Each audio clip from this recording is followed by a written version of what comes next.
The story begins with one of our protagonists, called Teju, rushing into the lab to tell our main protagonist, called Senku, that he wants to confess his feelings that he's held in for 5 years to Yuzuriha, his crush. Senku tells him he is not interested in his illogical decisions. However, he offers him a love potion to boost his confidence, but Teju discards it, saying he won't rely on cheap tricks. As he goes out, the love potion explodes, and Senku explains that it was actually gasoline, but he was 100% sure Teju wouldn't take it. Outside, Teju meets up with Yuzuriha to confess his feelings to her. Meanwhile, the others wager on the outcome of his proposal. At the moment Teju finally puts aside his doubts, he is interrupted by a ray of light. The light shines on the entire world, petrifying any human it touches. The world immediately falls into disarray. Only animals are spared. Teju notices he is still conscious. He vows to stay sane until he can confess his feelings. Time passes. Days, decades, centuries go by until the world plunges back into the Stone Age. One day, Teju suddenly breaks free from his petrification. As he explores the stone world, he remembers the good times with his dear Yuzuriha, who he finds still standing by the camphor tree. He confesses his feelings to the still petrified Yuzuriha, and as he goes close to her body, he notices a message carved into the tree. He finds Senku waiting for him.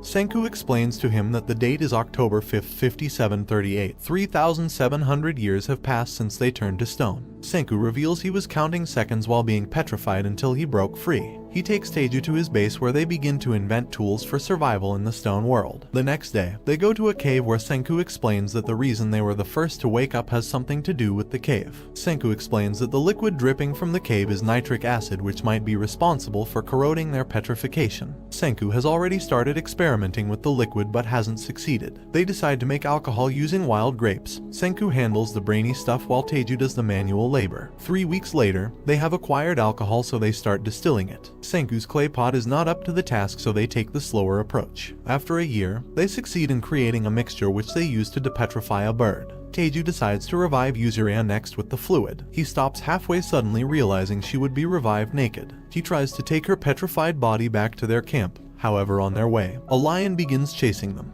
The lions keep up with the chase, so Teju hands Yuzuriha's body to Senku in an act of self-sacrifice. Senku disagrees with his plan, so they continue their escape. Teju decides to use the revival fluid on a strong fighter so he can save them. The fighter, known as Shishio Tsukasa, breaks out of his petrification and defeats the lion with brute force. He tells them he'll protect them henceforth. Teju is glad to have a dependable comrade, but Senku has his doubts about their newfound ally. At the base, they introduce themselves to each other. Tsukasa volunteers to be the hunter of the team. His amazing hunting skill enables the team to eat better meat now. Senki tells the group they need calcium carbonate in order to move on with their advancement. He tells Teju to pick up seashells which they would crush to obtain its carbonate. Tsukasa narrates to Senku a childhood story where he was gathering seashells to make a necklace for his sick sister. He was beaten by a man who accused him of stealing the shells. After the story, he smashes the head of a petrified person. He tells Senku he must not revive the corrupt adults who would eventually taint their free paradise. Senku stops him, saying he is going to revive every single person in the world. Senku realizes that Tsukasa is bad news, so he plots to keep him under control by hiding the secret of the revival fluid. However, Teju runs in, saying he has gotten a full pot of fluid from the cave. Senku has no choice but to tell Tsukasa about the cave.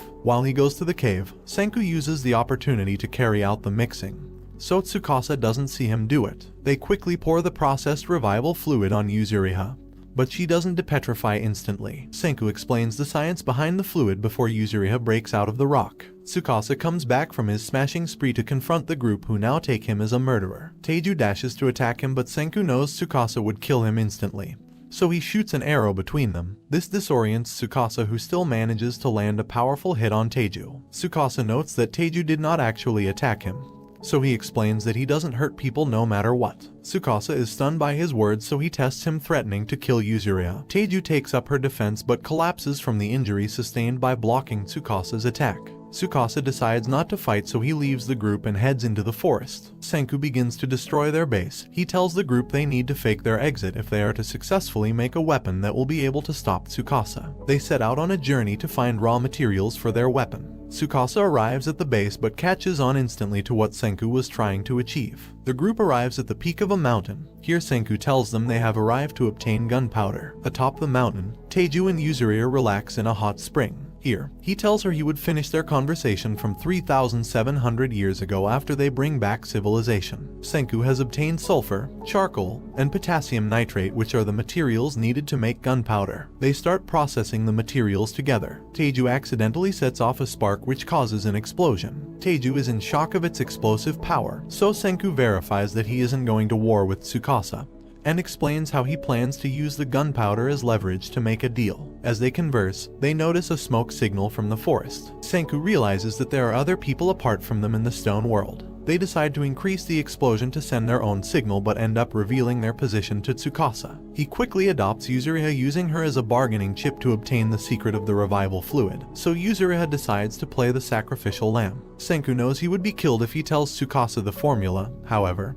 he tells him anyway. Tsukasa gives a condition to spare Senku's life if he swears to abandon science. Senku gets a flashback from his childhood. After observing his interest in science, his father sells his car to provide equipment for him. Senku begins trying out different experiments from a young age along with Teju. He even tried building a rock. Senku refuses Tsukasa's proposal. He tells him to make his death painless, so Tsukasa assures him that he'll crush his cervical nerve in one go. Teju runs to Senku's aid but is too late. As they sob, Tsukasa is wary that Teju would confront him in anger. Teju lifts a huge rock which he throws in the air to distract Tsukasa from Yuzuriha, who tosses the newly developed gunpowder. Their actions create a planned explosion. Tsukasa is unhurt by the explosion, but Teju and Yuzuriha along with Senku's body escape successfully. Teju tries different approaches to revive Senku but fails. He recalls a childhood memory. From the memory, he realizes that Senku would never actually sacrifice himself for anyone. Teju starts racking his head for clues. They recall that Senku was always cracking his neck all along. They take a look at his body and discover a petrified potion on his neck. The revival fluid is known to heal the areas that are petrified, so they apply some in hopes that it would heal his neck. In his death, Senku relives memories from when he woke up in the stone world. He started making tools to survive from scratch. He acquired sharp objects, ropes, made fire, made clothes, and a mini house for himself. Senku starts feeling the weight of his exhaustion, so he decides to look for a helping hand. He goes to dig up Teju's body. Then he begins looking for clues in order to undo the petrification. He surmised that there had to be an external factor that played a role in his revival, and so he discovers the cave flowing with nitric acid. He tries it on Teju, but the petrification doesn't break, so he began experimenting on birds and other humans. Back in the present, it's morning. Teju and Yuzuriha wake up to see that Senku has come back to life.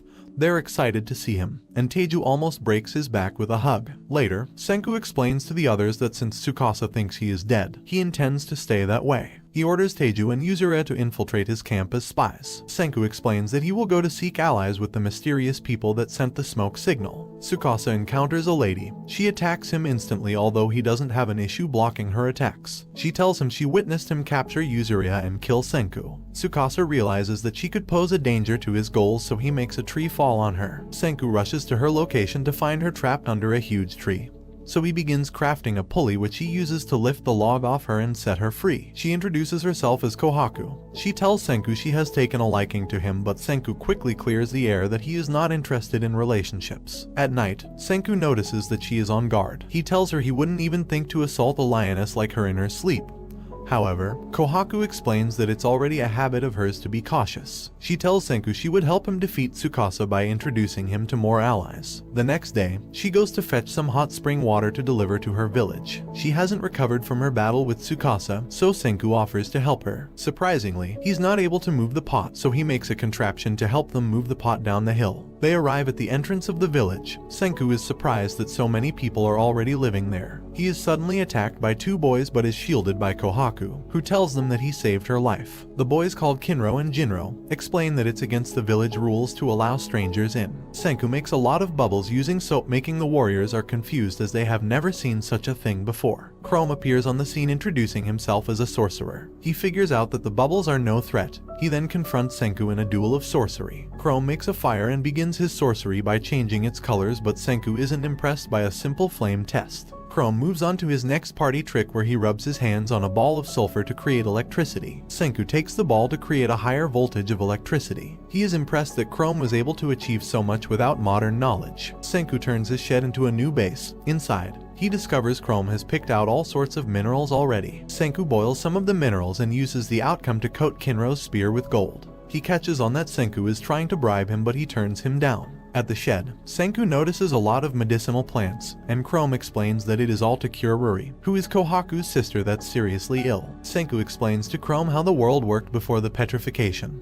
So Chrome decides to cooperate if Senku can find a way to cure Ruri. In the village, news of Senku's arrival starts spreading. They tell Kohaku's father, the village chief, that it was Kohaku who brought in the stranger. Senku explains that he is going to make antibiotics that can cure almost any disease. He explains the steps necessary for them to be able to create the drug. The group heads into the river to collect iron sand using a magnet. Shortly after, a watermelon kid called Suika shows up to assist them. They welcome her as they need all the manpower they can get. After gathering the iron sand, Senku makes a furnace for melting it, and the group begins to blow in air intensely all night. The next day, their effort is wasted because their number could not generate enough heat needed to melt the iron. They decide to recruit more people to generate the necessary manpower. Suika is given the mission to head into the village to determine what would attract people. She returns to give her report, revealing that the pretty girls in the village want a boyfriend, and the village glutton is tired of eating grilled fish every day. On hearing this, Senku decides to cook for the villagers. They start processing millet, after which they are able to achieve millet flour. By adding eggs and other ingredients, Senku transforms the millet flour into ramen. The group enjoys their new meal, but Senku is disappointed by the result. However, they move on to make a food stall that attracts the villagers. Here, they serve the newly acquired ramen to everyone. Kohaku notices an unfamiliar face, so they confront him asking if he works for Tsukasa. Senku recognizes him as a Sajiri Gen, a popular con artist before the Stone World. Gen quickly crafts a story of how he found himself in their midst, but Kohaku doesn't buy it. Senku doesn't care as long as he works for his meal. Senku succeeds in making the villagers work for him, as well as making Gen, who calls himself a mentalist, admit that he works for Tsukasa. He tells Senku he was sent to confirm his death. However, he has a change of heart after seeing Senku's inventions. He explains that he wants to live an easy life, and Senku's science is the only way to achieve that. Senku tells the group they are going to make a generator next. They start salvaging tools for the project, including the village bridge. A girl reports their deeds around the village, so Magma, who's the strongest in the village, arrives to kill Senku. Gen confronts Magma and his group with flowers. He tells them he wants to stop the lightning with magic, and demonstrates by making the flowers in his hands disappear, so they believe him and leave. Senku and the party climb up the mountain. Here they use Kinro's spear as a lightning rod and are able to create a magnet as planned, although at the expense of the rod which Kinro loved. They move on to construct copper plates, and with the magnet, they successfully built a generator. With Gen's help, they are able to recruit Kinro and Jinro to operate the generator. Senku climbs atop the shed, where he connects his copper wires with a bamboo leaf to create an Edison light bulb. The group discusses what to do with a Sajiri Gen. Senku explains that they have to find a way to make Gen report to Tsukasa that he is indeed dead. Gen has mixed thoughts on the issue. He recalls being revived by Tsukasa, and Tsukasa explains that his role is to investigate if Senku is still alive. Back to the present, Gen is attacked by some unknown men. The group rushes out to aid him, but discovers he succeeded in tricking his attackers into believing he died. While he is treated, Suika goes to investigate who the murderer was. She returns the next morning to tell the group the culprit was Magma. They realize that Magma mistook Gen for Senku, who is Kohaku's ally. She explains that the Grand Bout, which is a competition for choosing who would marry the village priestess to become the new chief, was approaching, so Magma is out for her head. The previous year, she joined the competition just to stop him from marrying Ruri, the priestess. Kohaku suggests that their best bet is for someone from their kingdom of science to win the competition so they can be accepted by the village. They approach Jinro and Kinro to be their champions in the competition. Kohaku begins training them, while Senku and Teiju make plans for making the antibiotic. The next morning, Gen heads back to Tsukasa secretly. The group is worried and tries to go after him, but Senku stops them, as he is convinced Gen won't snitch. They had previously made a deal where Senku would make cola for him in exchange for his cooperation. As agreed, Gen reports to Tsukasa that Senku is dead. Senku informs Teiju that they need a very important material to make drugs.